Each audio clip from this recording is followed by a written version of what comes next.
The sky once rained fire and reshaped human destiny. This is not a myth, but a hidden truth of our ancient past. For centuries, we have looked to the stars for guidance, but we are only now learning they were also agents of chaos. This journey will reveal how cosmic events, from asteroid strikes to solar storms, did not merely decorate the heavens but actively shattered empires and forged new ones. You will gain a completely new understanding of history, one where the fall of civilizations is tied to events in the cosmos.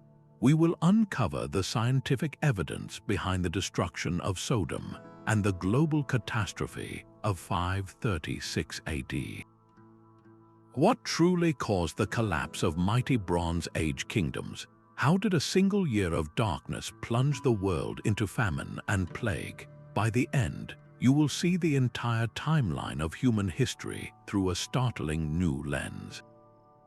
What forgotten story does the sky hold about our own survival? A thriving world, warm and full of life, was suddenly thrown back into the deep freeze. This is not a slow climatic shift. It is a geological crime scene, and the primary suspect comes from deep space. The Younger Dryas impact hypothesis proposes that roughly 12,800 years ago, a cosmic intruder, likely a fragmented comet, slammed into our atmosphere. The result was an instant winter that lasted for over 1,000 years. This theory gives a catastrophic explanation for one of history's most puzzling climate reversals. The evidence is etched into the Earth itself, in a distinct layer of dark sediment that scientists call the black mat. This layer, found across continents from North America to Europe, is not just ordinary soil. It is a time capsule of disaster packed with microscopic diamonds, the rare element iridium, and tiny spheres of melted rock. These materials are the undeniable fingerprints of a violent, high-energy impact from beyond our world. This cosmic bombardment would not have been a single, clean strike. Imagine instead a shotgun blast from the heavens, a swarm of fragments exploding in the air and scorching the landscape. The immediate aftermath would have been apocalyptic. Vast wildfires raged across entire continents, filling the sky with soot and ash.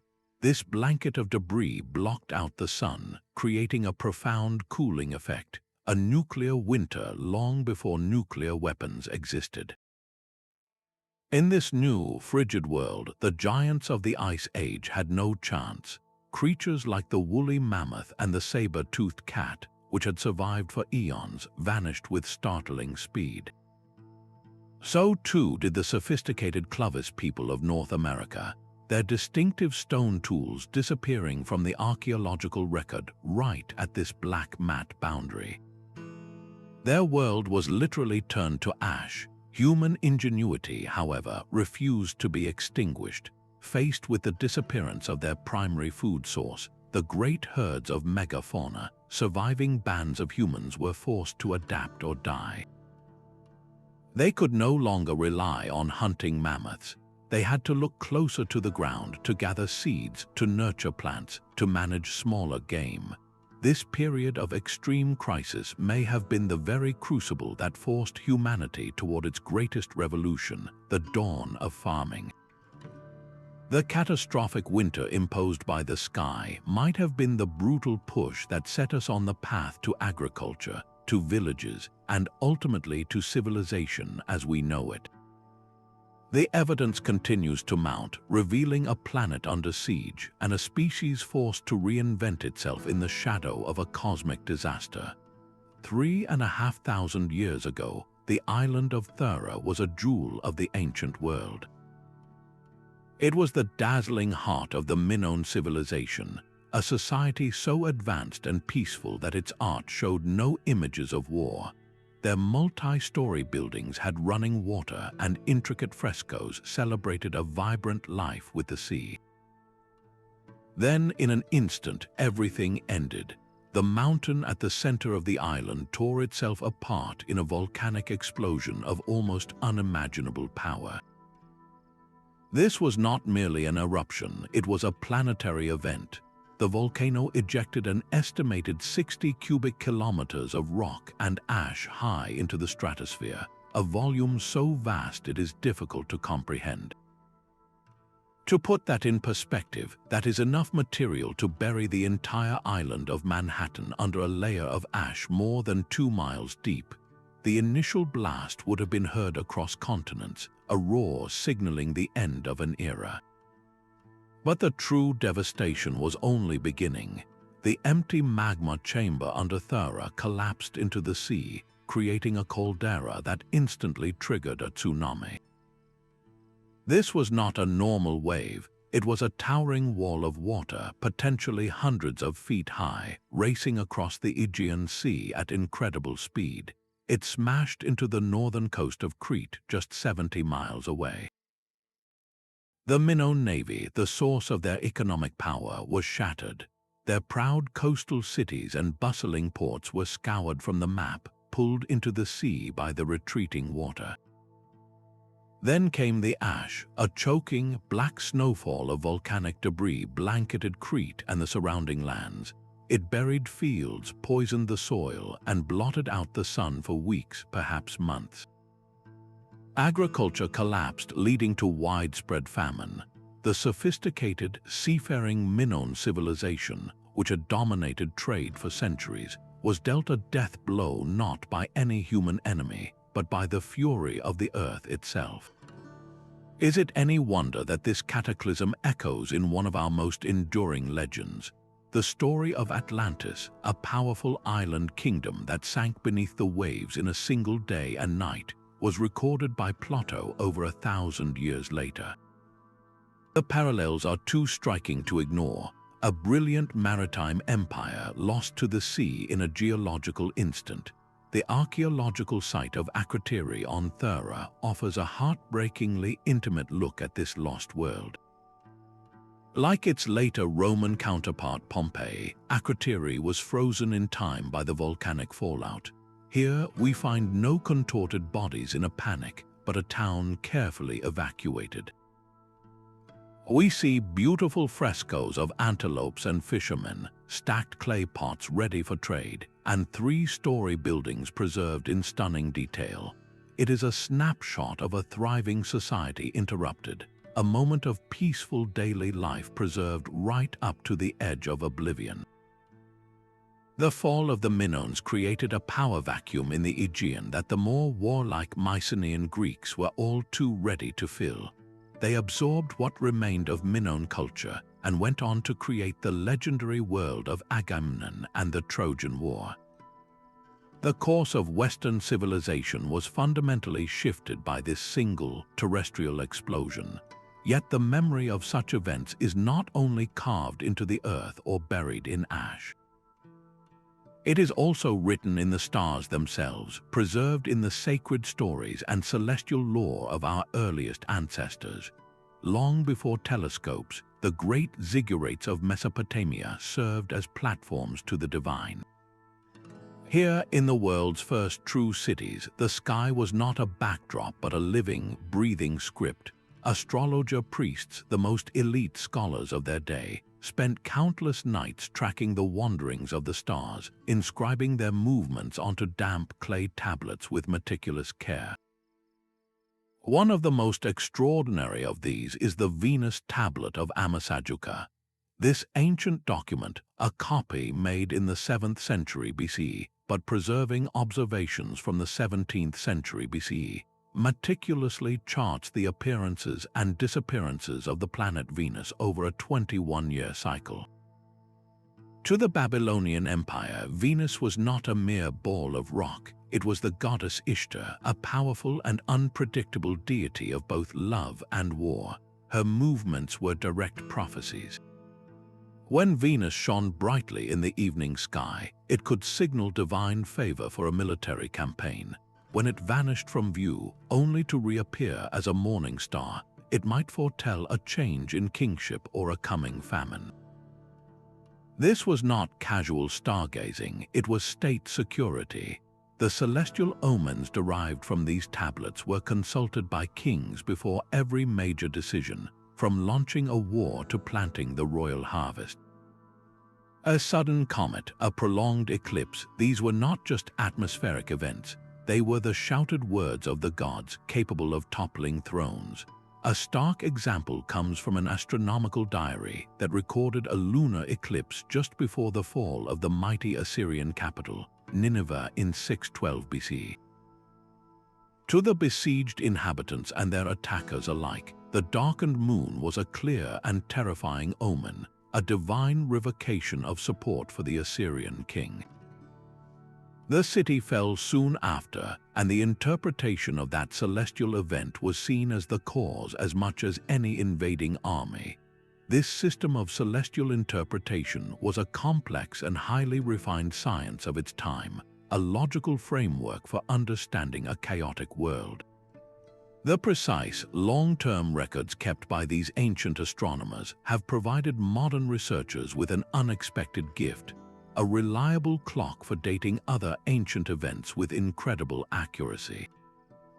The sky was a text, and its messages, carefully read from the clay tablets of Babylon, truly held the power to make or break empires.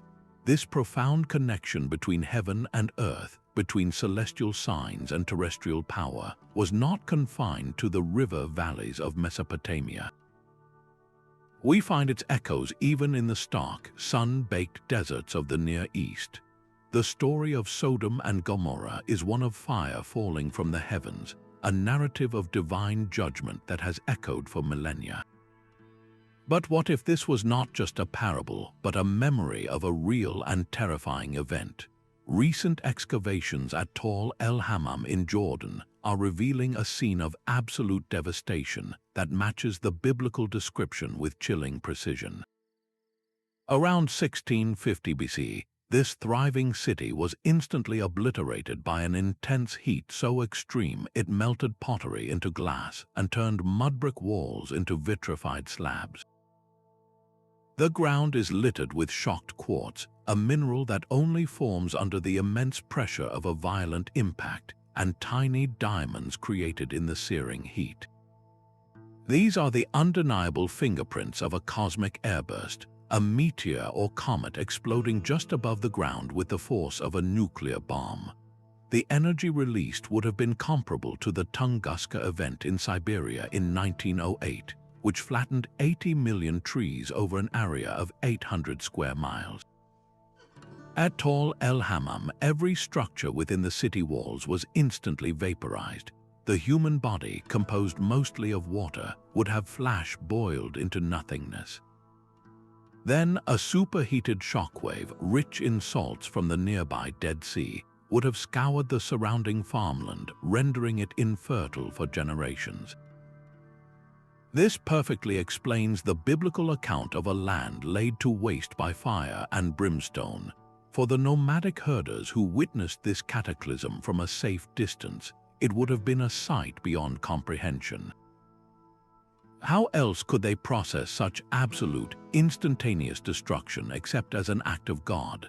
The event was so traumatic, so utterly world-shattering, that it became seared into their cultural memory, evolving over centuries into a powerful story about morality and divine retribution. This discovery blurs the line between ancient scripture and modern science, suggesting that some of our oldest stories are not mere myths, but the encoded memories of real survivors. The sky did not just send omens, it could deliver utter ruin. And while some disasters were written on clay tablets and remembered in legend, others left their mark in a much colder, more permanent archive. The sun dimmed to a pale, cold disk over Constantinople in the year 536. The Byzantine historian Procopius recorded the eerie sight, describing a sun that gave light without warmth like the moon for an entire year. This was not a local phenomenon. From the bustling cities of China to the monasteries of Ireland, chroniclers told the same story of a sky that had lost its fire. The evidence is locked in the trunks of ancient trees. Their growth rings from that period shockingly narrow, a silent testament to years of cold and desperation. The leading scientific explanation points to a cataclysm of almost planetary scale, a colossal volcanic eruption, perhaps in Iceland or North America. Some researchers even suggest a cometary dust cloud sweeping through the inner solar system. Whatever the precise cause, the result was the same. A veil of fine dust and sulfuric acid aerosols was thrown high into the stratosphere, circling the globe and filtering the sun's life-giving rays for up to 18 months. The world was plunged into a deep, unyielding volcanic winter. Summers never arrived, crops failed from Europe to Asia, frosts dusted fields in the middle of July. The great cities, dependent on grain shipped from across the seas, began to starve. Famine led to social collapse as desperate populations turned on their leaders and each other. Then, with the human world at its most vulnerable, the final blow fell. A new and terrifying disease emerged from the ports of Egypt, spreading through the weakened populations. This was the Plague of Justinian, the first great historical outbreak of the bubonic plague. Carried by rats and fleas, it swept across the Mediterranean world, killing tens of millions. At its peak, it claimed 10,000 lives in a single day in Constantinople. The mighty Eastern Roman Empire, the continuation of Rome itself, never recovered from this combined assault of climate and pestilence. Its economy shattered, its armies decimated, and its cultural momentum broken. It began a long, slow decline. The cascade of disasters that began with a dimmed sun effectively ended the ancient world and hurled Europe into the economic and cultural contraction we now call the Dark Ages. This was a true planetary crisis, a stark demonstration of how a single environmental shock can unravel the complex fabric of civilization. And while this drama unfolded across the Eastern Hemisphere, a parallel story of collapse was beginning in the great cities of the Americas, where another civilization would soon face a similar sky-borne threat. That same cold shadow of 536 AD may have stretched across the Atlantic. While the Roman Empire reeled from plague and famine, a brilliant civilization was flourishing in the heart of North America. The Hopewell culture was not a single tribe but a vast network of societies connected by trade routes that spanned the continent, from the Gulf of Mexico to the Great Lakes. They built monumental earthworks, enormous geometric enclosures, and soaring mounds that transformed the landscape of the Ohio River Valley. These were not just piles of dirt, they were precise astronomical observatories and sacred spaces, engineered with a profound understanding of the moon and sun. Their society was a testament to peace, prosperity, and a deep celestial connection. Then, around the year 400 AD, their vibrant world unraveled with stunning speed. The great earthwork constructions ceased abruptly. The continent-spanning trade in obsidian, copper, and exotic seashells collapsed. The Hopewell way of life simply faded away. For a long time, this decline was a mystery, but science has now uncovered a terrifying clue. In the soil layers dating to this exact period, researchers have found a startling concentration of cosmic debris. Tiny meteoritic particles, along with rare elements like platinum and iridium, are scattered across multiple Hopewell sites. These are the chemical signatures of a violent cosmic airburst, a comet or meteor exploding high in the atmosphere with the force of a nuclear weapon. The immediate aftermath would have been horrific. The blast wave would have leveled forests for miles. The thermal pulse would have ignited catastrophic wildfires, a conclusion supported by thick charcoal layers found in the soil. Imagine the sky turning to fire, the very air itself burning. For an agricultural society, this was an existential threat. Their crops would have been instantly incinerated, their hunting grounds scorched. The long-distance trade routes, the economic lifeblood of the Hopewell network, were suddenly severed by a landscape turned to ash, but the damage was more than just material. The Hopewell identity was built upon a sacred relationship with the sky. Their priests and leaders derived their authority from their ability to predict celestial cycles and build monuments in harmony with the cosmos. What happens when that benevolent sky suddenly turns violent and unpredictable? The very foundation of their social and religious order would have shattered. This catastrophic event may be preserved in the oral histories of many Native American tribes. Legends tell of a horned serpent flying across the heavens, bringing fire and destruction down upon the land. This is not a vague myth, it is a precise description of a comet, its fiery tail splitting the sky, followed by ruin. The Hopewell decline stands as a powerful reminder that the Americas were not isolated from the celestial forces that shaped the Old World. People who looked to the stars for meaning may have been undone by a single message from the depths of space. And as we leave the scorched earth of the Ohio Valley, another mystery awaits in the shifting sands of Egypt, where a pharaoh's strange decree might hide evidence of a sky in turmoil. A single ancient Egyptian manuscript tells of a world gone mad. The Ipuwer Papyrus, a text surviving from the Middle Kingdom, is a desperate lament. It speaks of the Nile River turning to blood, of fire raining from the heavens, and of a society where the rich become poor and slaves wear the jewels of their former masters. For generations, scholars have viewed this as a poetic work, a metaphor for social and political collapse. But what if we are reading it too figuratively? Astrophysicists like Dr. Amelia Sparavigna suggest these words are not allegory, but a stark, factual report of a cosmic disaster. The description of a river running red could precisely match the effects of a massive algal bloom, a red tide, triggered by dust and debris from a cometary airburst settling into the water. The fire in the sky aligns perfectly with the terrifying visual spectacle of a meteor storm or a tremendous atmospheric explosion. Such an event would have poisoned the water, blotted out the sun, and caused crops to fail utterly. The subsequent chaos described in the papyrus, the complete breakdown of order where strangers roam everywhere and sacred hierarchies are inverted, is the exact social outcome of a civilization pushed beyond its breaking point by an environmental cataclysm it could not comprehend. This interpretation would place the papyrus not as a generalized lament, but as a specific eyewitness account of the kind of event that could have triggered the First Intermediate Period, a dark age when the mighty old kingdom of the pyramids collapsed and the pharaoh's authority evaporated across Egypt. The visceral terror in lines like gold and lapis lazuli are hung on the necks of slaves is not just literary flair, it is the sound of a world turned upside down, a common human response to incomprehensible trauma.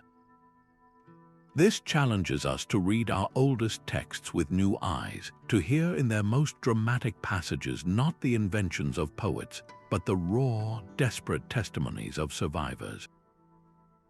While Egypt's record is etched in poetic anguish, another ancient civilization was documenting celestial chaos with bureaucratic precision, creating an archive of disaster written in the stars themselves.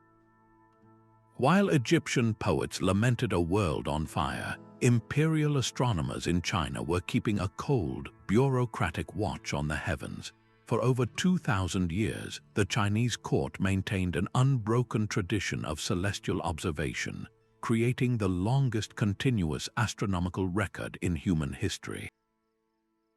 These scholars did not see random points of light, but a direct reflection of the emperor's virtue and his sacred mandate from heaven. Any unexpected visitor, a guest star, was a critical message about the state of the empire.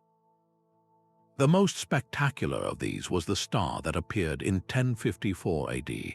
Chinese annals describe a new, brilliant light in the constellation Taurus, so intense it was visible in broad daylight for 23 consecutive days and remained in the night sky for nearly 2 years. We now know this was the supernova that created the magnificent Crab Nebula. Its appearance coincided with a period of significant reform and cultural flourishing under the Song dynasty, a time interpreted as heaven's endorsement of the emperor's rule. But the sky could also deliver warnings. The sweeping pass of Halley's comet in 87 BC was meticulously recorded as a baleful omen, a broom star sweeping away the old order. It was seen as a divine signal preceding the death of Emperor Wu of Han and the subsequent era of political instability and succession crises that followed.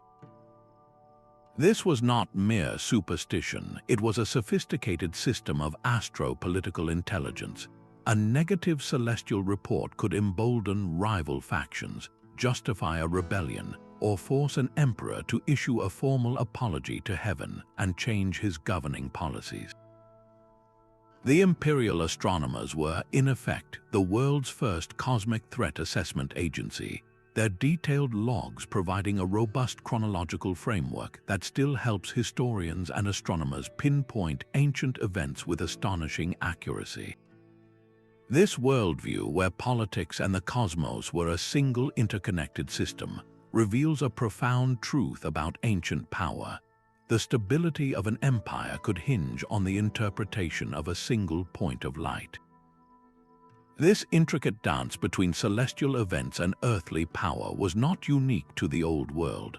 Far across the Pacific, in the dense jungles of Central America, the Maya were building a civilization entirely oriented around the cycles of the sky, and their collapse may be written in the very stars they worshipped so deeply. The Maya built their world on the precision of the cosmos. Their calendars tracked celestial cycles with an accuracy that would not be matched in Europe for another 1,000 years. Yet this profound astronomical wisdom may have become the very instrument of their undoing. During the 8th and 9th centuries AD, the magnificent classic Maya civilization crumbled. Great ceremonial centers like Tikal and Palenque, once teeming with life, were slowly reclaimed by the jungle.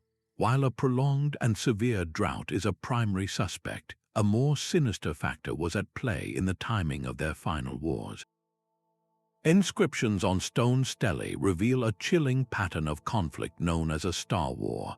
These were not random raids, but meticulously timed military campaigns launched under specific celestial omens.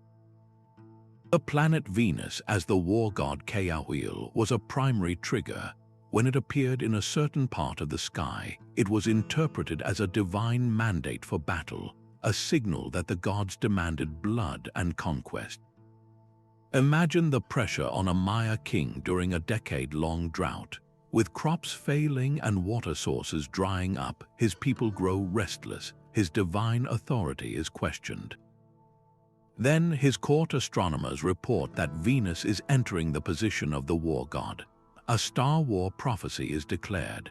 The king is now compelled to lead a military campaign, not just for territory or resources, but to fulfill a cosmic decree and reaffirm his power. This created a terrifying feedback loop. Environmental stress created the need for war, and celestial ideology provided the justification for it. The warfare itself would have further strained resources, destroying farmland and disrupting trade, making the population even more vulnerable to the ongoing drought. Some researchers suggest this drought could have been intensified by a high-altitude veil of dust, perhaps from a distant volcanic eruption or even cometary debris, filtering the sun's rays and disrupting rainfall patterns. The combination was fatal. The cities, locked in a cycle of cosmically sanctioned violence and ecological collapse, were eventually emptied. The Maya collapse is a profound cautionary tale. It demonstrates that a civilization can be extraordinarily advanced in its understanding of the natural world, yet still fall victim to the complex interplay between a changing environment and the very belief systems it created to explain that world. Their story of a sky-guided demise finds a strange and distant echo in the frozen north, where the Vikings witnessed their own omen of celestial fire. A sun that refuses to warm the earth is a terror that knows no borders. Far to the north, in the homelands of the Norse, the global chill of 536 AD would have been an existential threat. Here, life was already balanced on a knife's edge, where a shortened growing season meant the difference between survival and starvation. The concept of a great winter was not a mere story, it was a recurring nightmare. Norse mythology codified this deepest fear into the prophecy of Fimbulwinter, a brutal period of 3 consecutive years with no summer, a time of endless snows and social collapse that heralded the final battle of Ragnarok.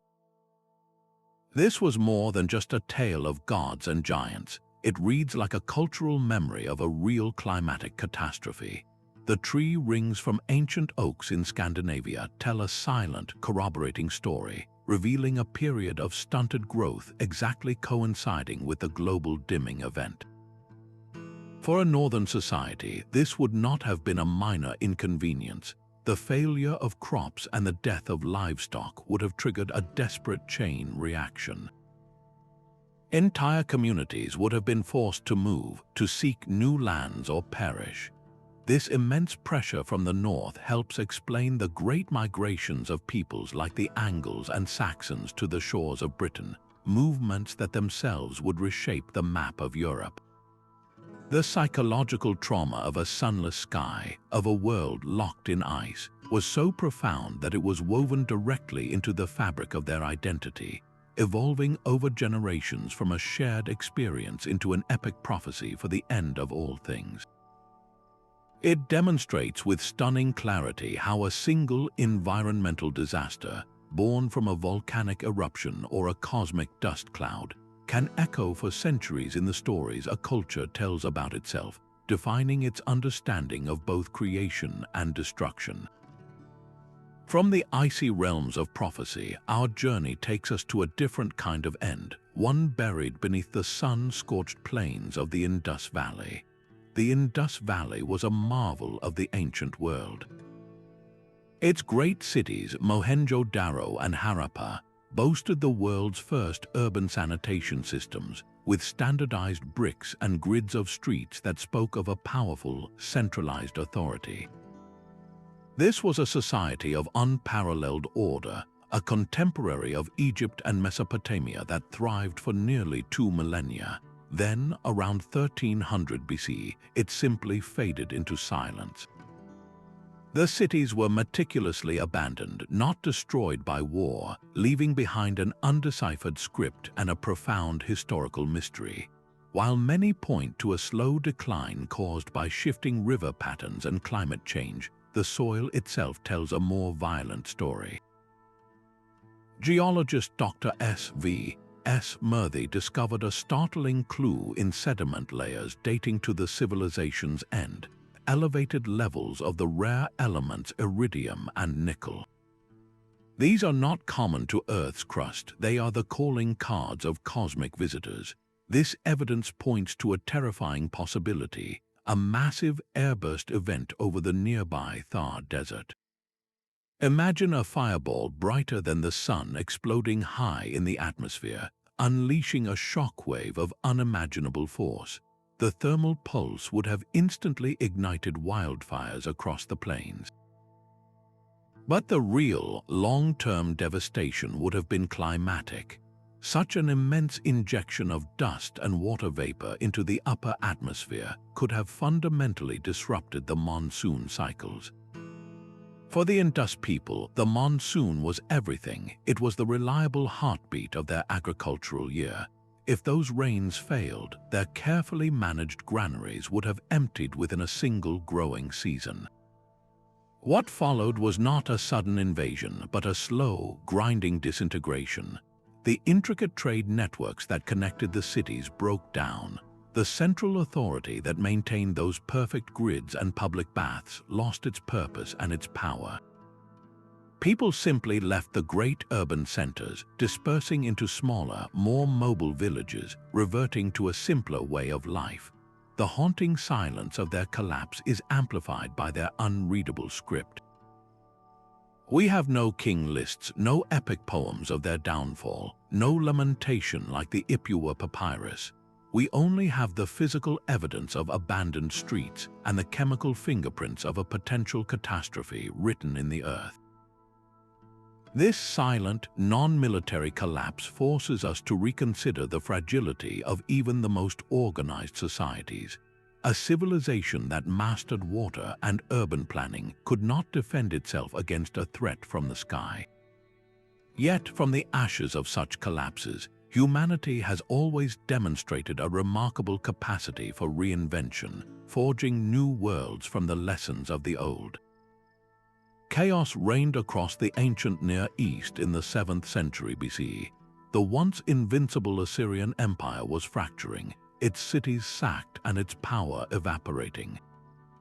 In this cauldron of political and social collapse, something profound was stirring in the human spirit, a radical rethinking of the divine itself. Out of the ruins of old kingdoms and the trauma of shattered worlds, the first coherent visions of a single, all-powerful God began to emerge. In Persia, the prophet Zoroaster preached a new cosmology of a universal struggle between a sole creator god of light and a destructive spirit of falsehood. In the small, vulnerable kingdom of Judah, prophets like Isaiah began to articulate a vision of Yahweh not as a tribal god among many, but as the one supreme deity who controlled the destiny of all nations. This was a philosophical revolution. Why did this shift toward monotheism gain traction at this precise moment of widespread crisis? The answer may lie in the scars left by the sky. When a society that prays to a pantheon of specialized gods, a god of rain, a god of war, a god of fertility, is struck by an incomprehensible disaster, that theological system faces a severe test.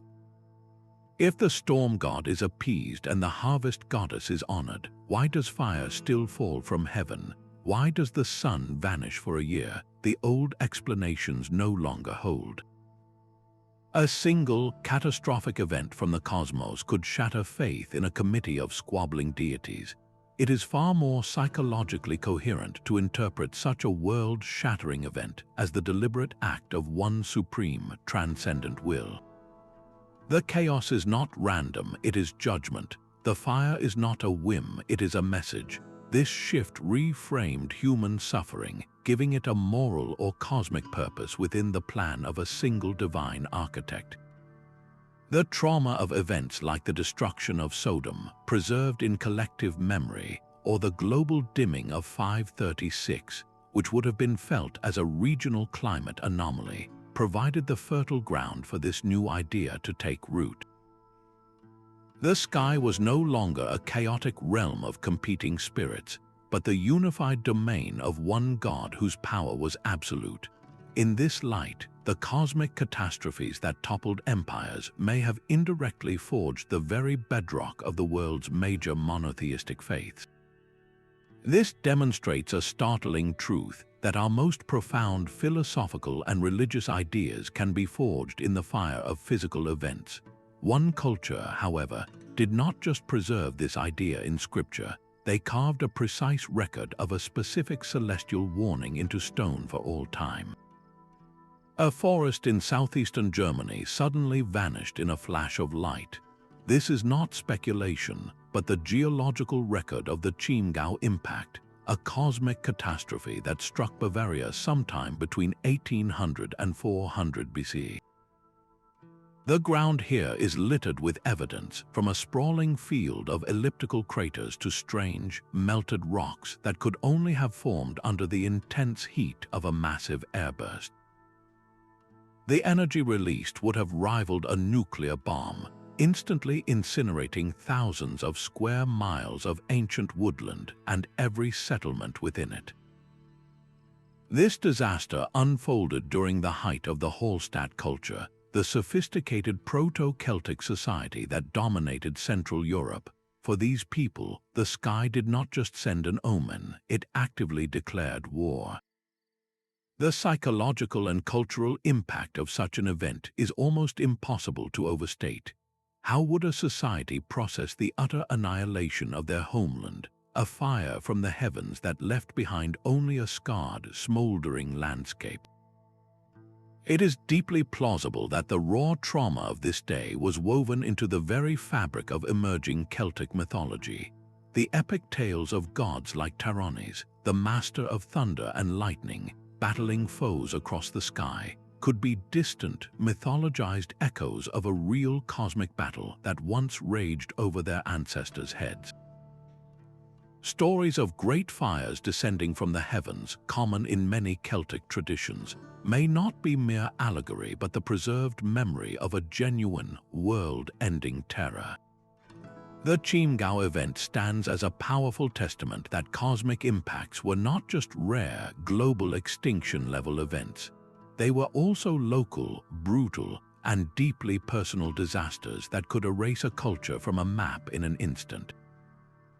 Every continent holds its own hidden craters, its own stories of the day the sky fell, reminding us that human history has been punctuated by these celestial interventions.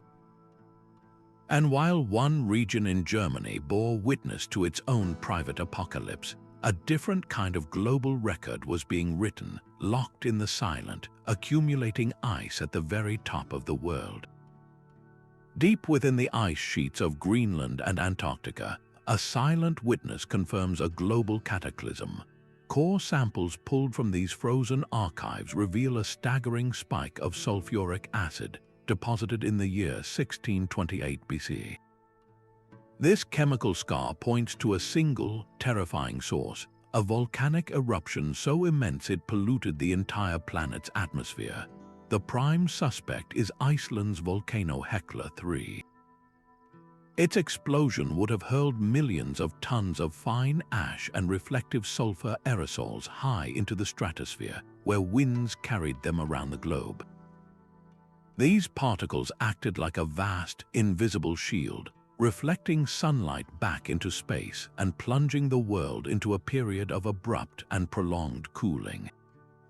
Summer failed, frosts gripped fields in the growing season, harvests withered on a planetary scale. The date itself is a key that unlocks a pattern of global chaos. It aligns perfectly with the traditional timeline for the colossal eruption of Thera, the event that shattered the Minoan world, but the disruption did not stop at the shores of the Aegean. In Egypt, this climatic shock coincides with the sudden and humiliating collapse of the Middle Kingdom, ushering in the Second Intermediate Period, a dark age when a foreign people called the Hyksos seized control of the Nile Delta. The proud Egyptian state, unable to explain the years of failing Nile floods and famine, saw its divine pharaoh's authority crumble. At the very same time, on the other side of the world, Chinese chronicles mark the tumultuous end of the legendary Xia dynasty. Ancient texts describe a period when the sun was dimmed, frosts arrived in summer, and order broke down, paving the way for the rise of the Shang dynasty. How could a volcano erupting in the remote North Atlantic trigger political collapse in the Yellow River Valley? They were connected by the sky itself. A shared atmosphere carried the volcanic winter to every corner of the inhabited world. A famine in Egypt weakened the state for invasion. Crop failure in China delegitimized a ruling family.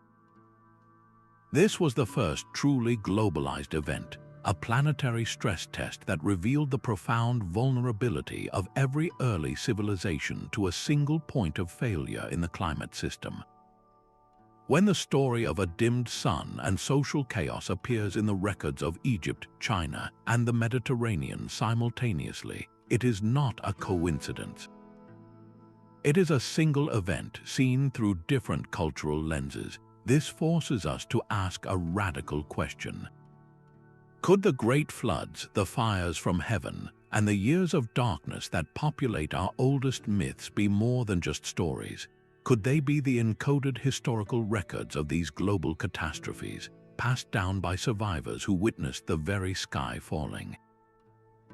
The Great Flood is not just a story from the Bible. It appears in the epics of Mesopotamia, the legends of the Maya, and the ancestral tales of indigenous Australians. This is not a coincidence, it is a global echo.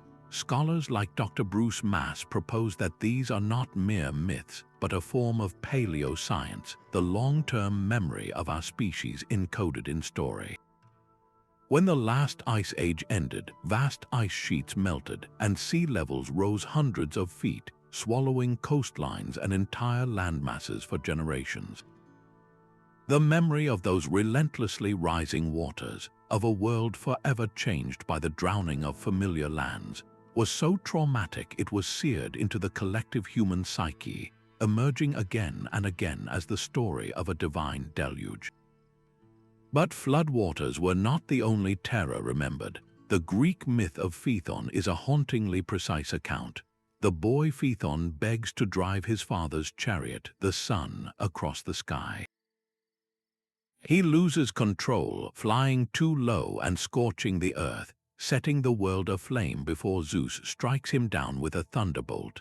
This reads less like a moral fable and more like an eyewitness description of a massive meteor airburst, a fireball screaming across the atmosphere, its thermal pulse igniting continents, followed by a tremendous explosive shock. Similarly, Aboriginal Dreamtime stories from northern Australia tell of a fire devil arriving from the sun, crashing into the earth with a deafening roar and causing a great flood. This sequence, fire from the sky followed by a deluge, perfectly matches the expected aftermath of a cometary impact in the ocean, which would generate a devastating tsunami. By mapping these stories geographically and analyzing their specific, often terrifyingly accurate details, researchers can begin to triangulate possible dates and locations for real cosmic events that our ancestors survived. These narratives were a way to make sense of the incomprehensible, to pass a vital warning down through the centuries.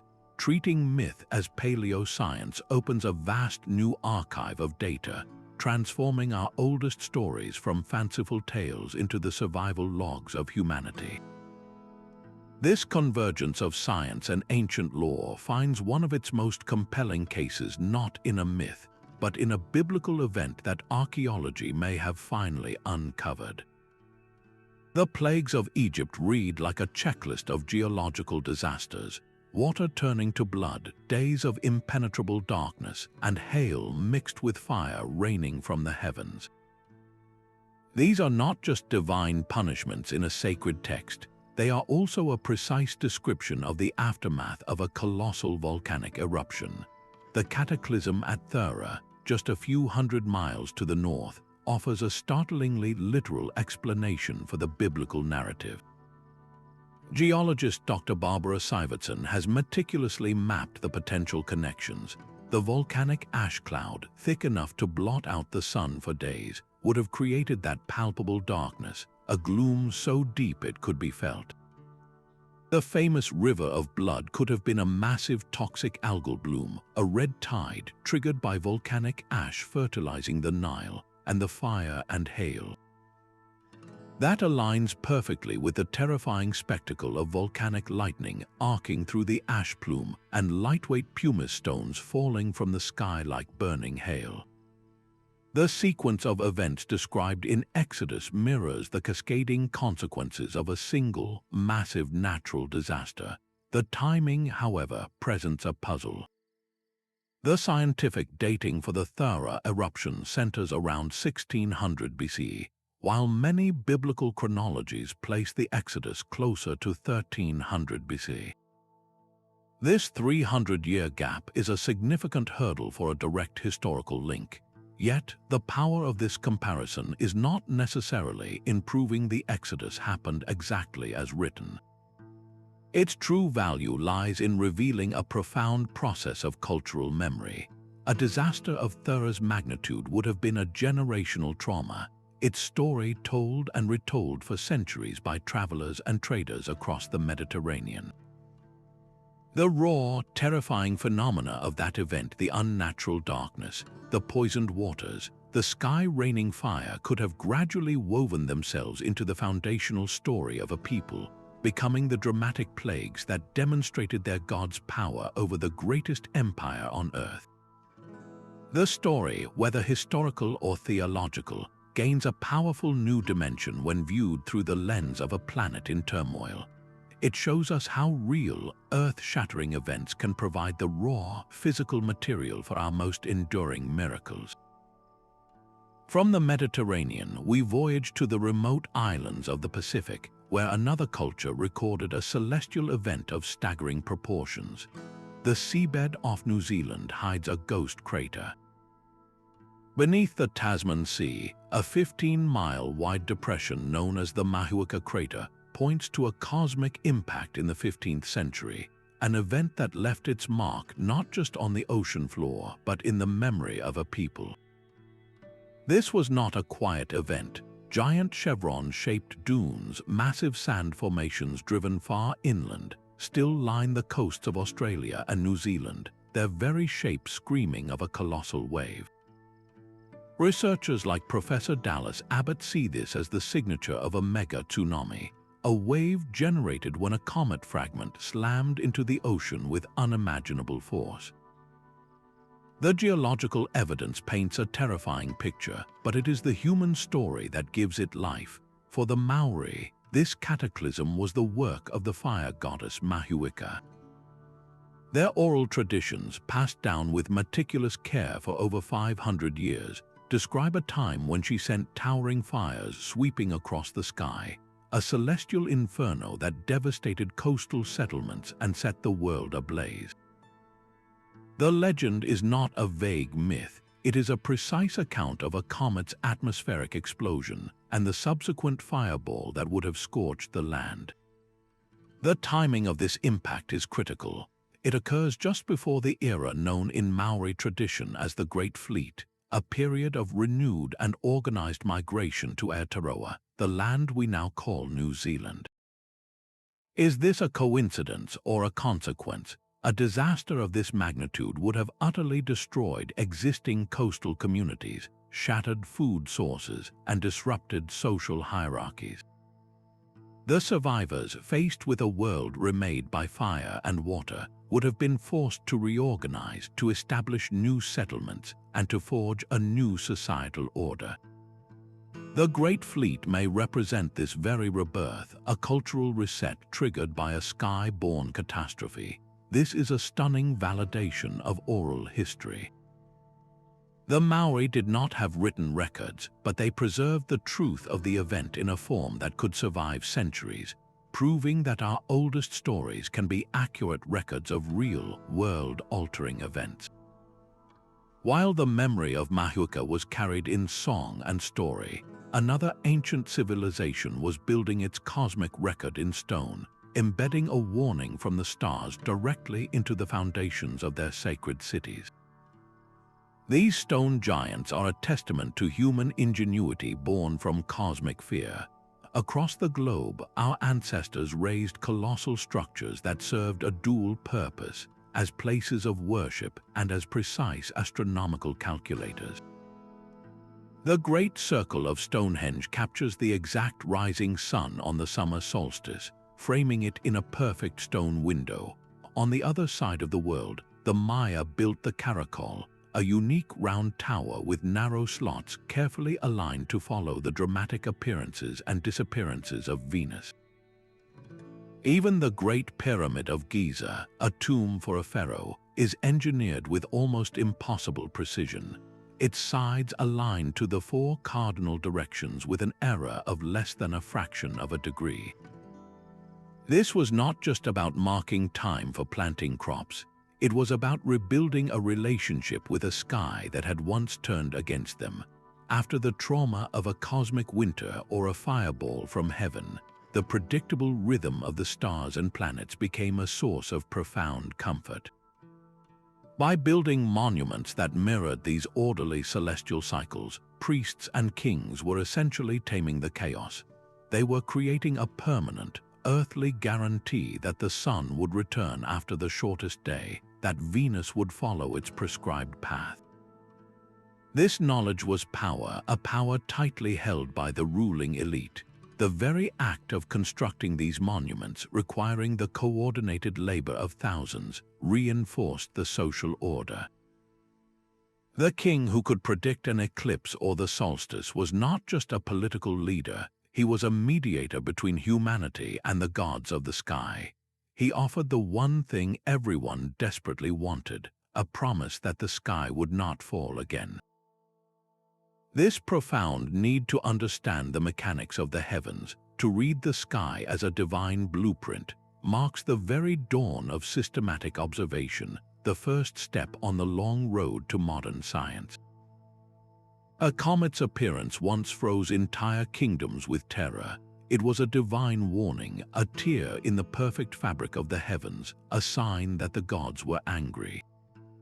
This deep-seated fear of the unpredictable sky began to dissolve not with a grand theory, but with a single, meticulous observation. In 1577, the Danish nobleman and astronomer Tycho Brahe turned his instruments toward a brilliant new comet. Using a method known as parallax, he compared its position from different locations on Earth. His calculations proved something revolutionary. The comet was not a fiery atmospheric phenomenon, as Aristotle had taught. It was a celestial object traveling far beyond the orbit of the moon. This single finding shattered the ancient belief in immutable, perfect spheres and opened the cosmos to new possibilities. The sky was not a perfect, unchanging dome. It was a place where new things could appear and move on their own paths. Decades later, the English astronomer Edmund Halley took this idea to its ultimate conclusion. Armed with Isaac Newton's new laws of motion and universal gravitation, Halley began calculating the paths of historic comets. He noticed something astonishing. The comets reported in 1531, 1607, and 1682 followed nearly identical orbits.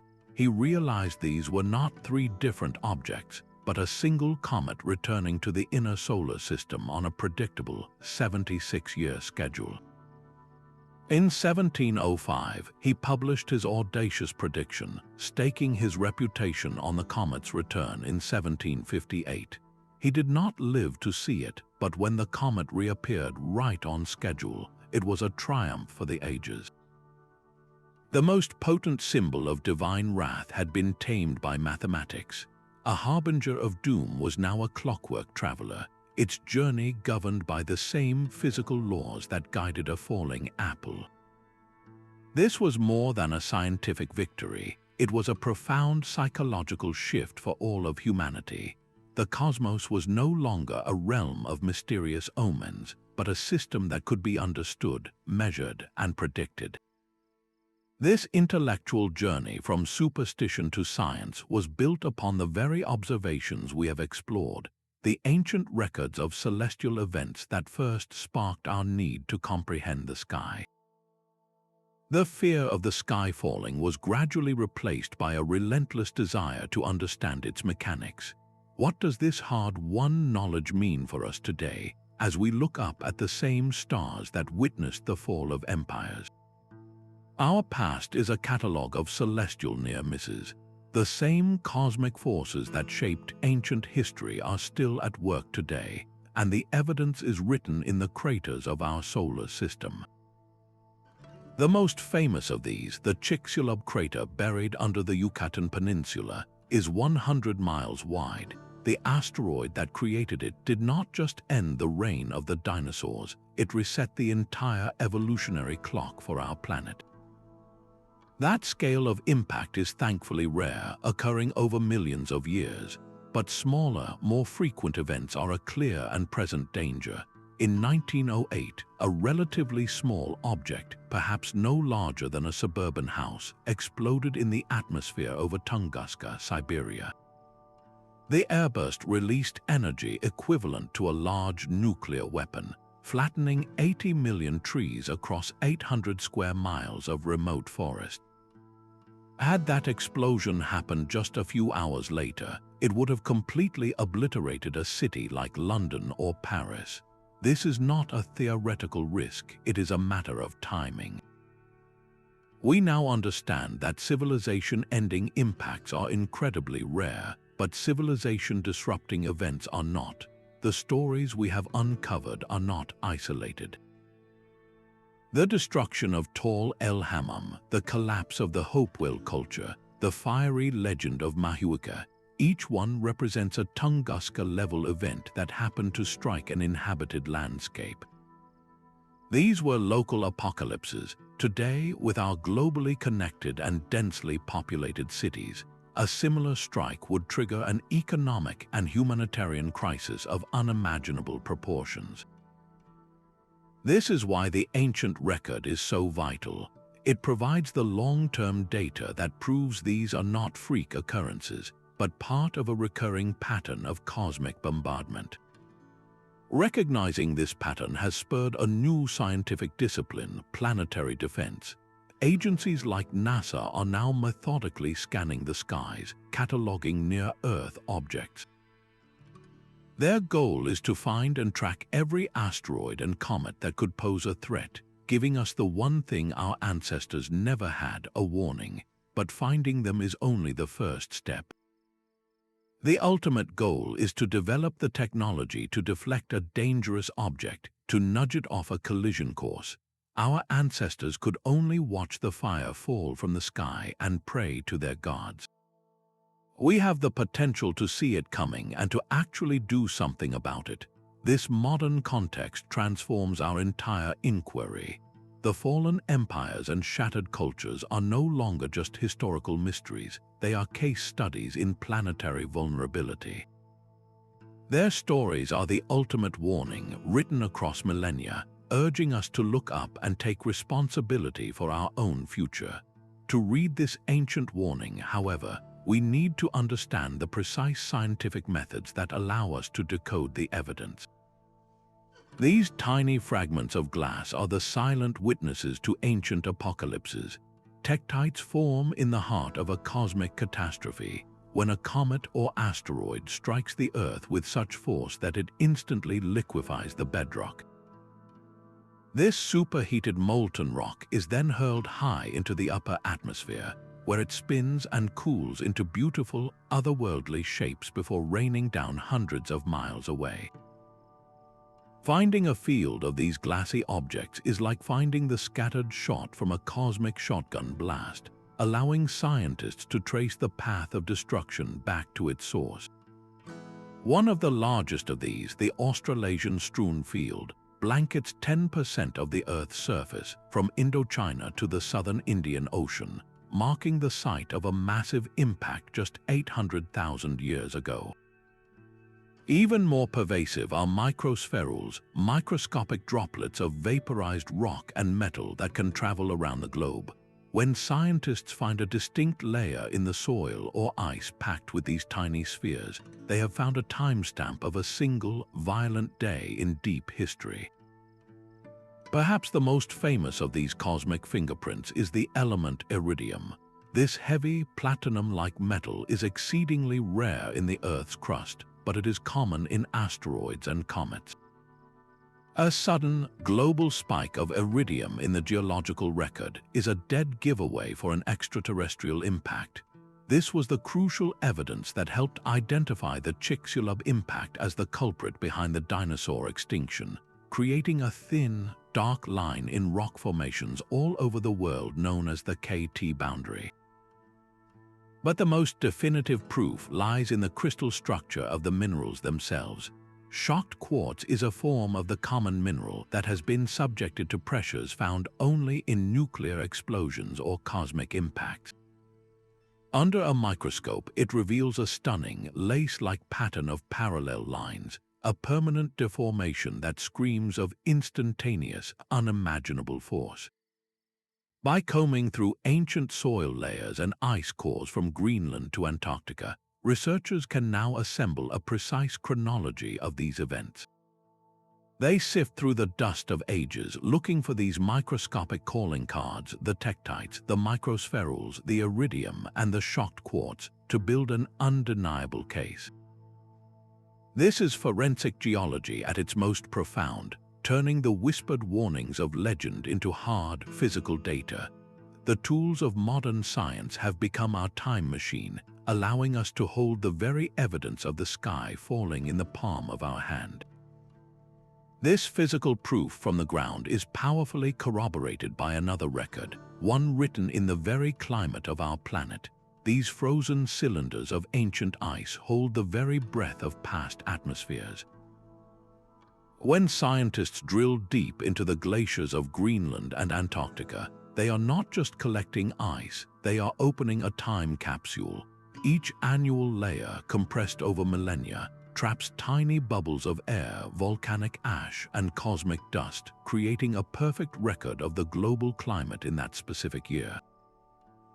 A sudden, dramatic spike in sulfuric acid is the unmistakable signature of a colossal volcanic eruption, its ash cloud circling the planet. Similarly, a surge in ammonium points to vast continents burning, the kind of global wildfire that might rage in the aftermath of a cosmic airburst. The ice does not lie. It preserves a chemical diary of planetary disaster. Trees tell the same story in a different language. Their annual growth rings are a visual timeline of good years and bad. A wide ring means a year of plentiful sun and rain, a time of abundance. A series of desperately narrow, stunted rings, however, shouts of years of cold, famine, and darkness. The tree rings from the year 536 AD scream this warning across the globe. From ancient Irish oaks to Mongolian pines, the growth practically stops, marking it as one of the most catastrophic years in human memory. This is the power of climate proxies, these natural archives that allow us to read the planet's vital signs from thousands of years ago. By cross-referencing the sulfuric acid in the ice with the stunted tree rings and the layer of impact debris in the soil, we can triangulate the truth with stunning accuracy. The convergence of evidence from ice, wood, and stone creates an irrefutable case. We are no longer relying on a single, ambiguous clue. We are building a case with multiple, independent witnesses. The environment itself has kept a meticulous, if silent, diary of the sky's fury. With this robust timeline of disaster now firmly established, we are left to ponder a deeper implication. If the sky could so decisively shape our past, what does that reveal about the very nature of human history itself? For generations, the story of our planet was told as one of slow, inevitable change. The dominant scientific philosophy, uniformitarianism, insisted that the key to the past lay in the present, that the geological features we see today were carved by the same gradual processes of erosion and sedimentation that we observe now. This view profoundly influenced how we understood human history. The fall of empires was explained through slow, manageable stresses, a gradual erosion of social order, or a creeping change in the climate. It was a comfortable, predictable narrative, but the evidence we have been exploring, from the vitrified ruins of tall el-Hammam to the platinum-laced soils of the Hopewell world, shatters that comfortable pace. It marks the powerful return of a different idea, catastrophism. This is not a revival of old superstitions, but a new, scientifically rigorous understanding that our world and our past have been punctuated by violent, high-energy events that reset the clock in an instant. The pivotal moment for this paradigm shift came in 1980 with the widespread acceptance of the Alvarez hypothesis, the theory that a massive asteroid impact caused the extinction of the dinosaurs. Once that door was opened, it became possible to ask a revolutionary question. If a single day could end the reign of the giants, could it not also break the back of a human civilization? This new lens forces us to reconsider everything. The collapse of a sophisticated society may not always be a slow, tragic fade. It could be a sudden, brutal severing, a trajectory altered in a flash of light and fire by forces from the depths of space, completely beyond human comprehension or control. This makes history far more dramatic and deeply humbling, reminding us that our tenancy on this planet is subject to the whims of a chaotic cosmos. This perspective also invites us to re-examine the art and stories left behind by ancient cultures. The vivid depictions of falling stars, of gods battling in the heavens, of world-ending fires may not be mere allegory. They could be the encoded trauma, the collective memory of a people who truly saw the sky fall. A king gazes upward, his stone eyes fixed on a sky full of strange, swirling symbols. This intricate relief in the Temple of the Sun at Palenque does more than commemorate a ruler. It may capture a moment of celestial terror. The symbols surrounding the Maya king are not generic decorations. They are specific glyphs representing stars and planets. Some researchers suggest this entire scene immortalizes a singular, traumatic astronomical event, a day when the familiar heavens behaved in a terrifyingly unfamiliar way. This is not an isolated case. Across the ancient world, artists struggled to depict the indescribable, turning cosmic violence into enduring iconography. The massive Aztec sunstone, often mistaken for a simple calendar, tells a much darker story. It depicts the destruction of 4 previous worlds or suns, each annihilated by different forces. One world was destroyed by jaguars, another by a great wind, a third by a rain of fire, and a fourth by water. These are not random choices. They read like a precise checklist of the cascading effects from a major cosmic impact: the shockwaves, the wildfires, the tsunamis. Even the Greek myth of Medusa takes on a chilling new light. The Gorgon, whose gaze turned living men to stone, could be a mythological interpretation of a real physical phenomenon. A massive atmospheric explosion releases an intense thermal pulse, a heat flash that can instantly carbonize organic material, leaving bodies contorted in poses of sudden death, effectively turned to stone. For those who witnessed such an event, how else could they describe the sight of people frozen in ash, their forms preserved for eternity? These artistic interpretations are, of course, highly speculative. They are not definitive proof, but they are powerful invitations to look beyond the surface. We are challenged to see ancient art not merely as ritual decoration or political propaganda, but as a profound form of psychological first aid.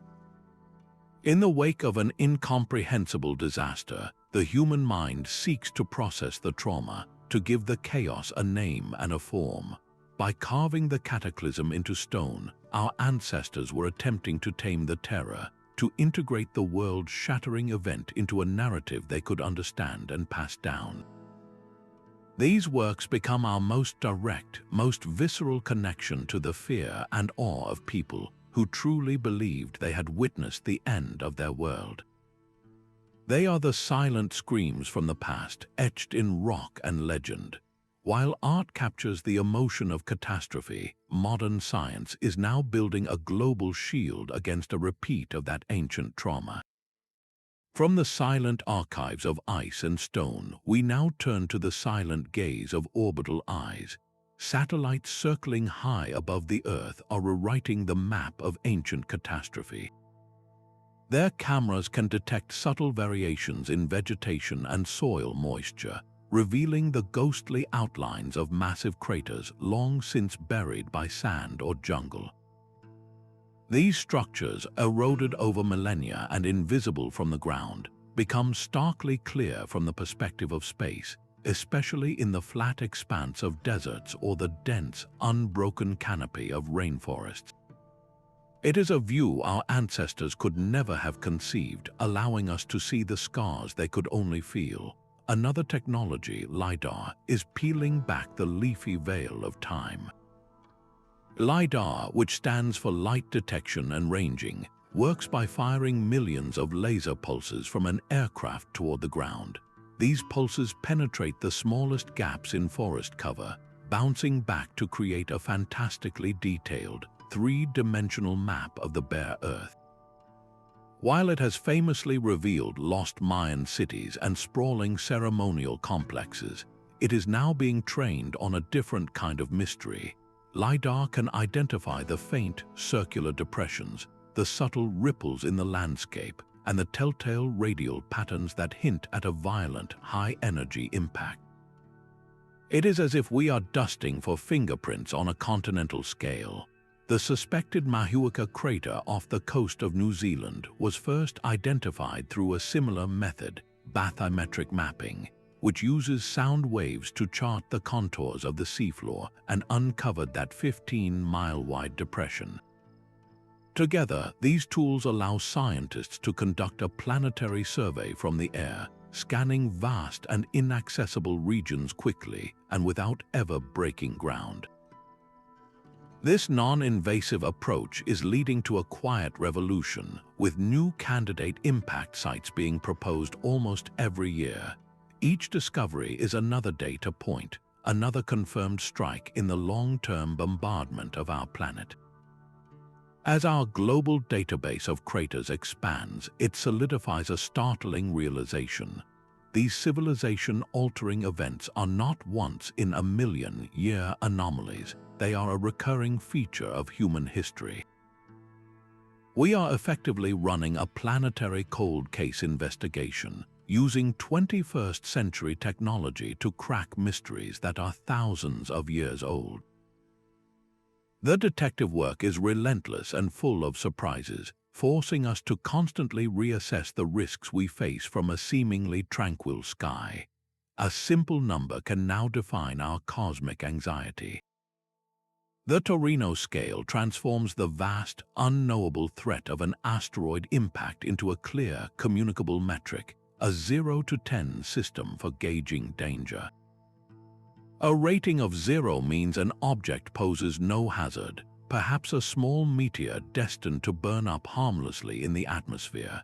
At the other extreme, a 10 signifies a certain global catastrophe, an impact event that would threaten the future of civilization itself. The immense value of this tool is its clarity.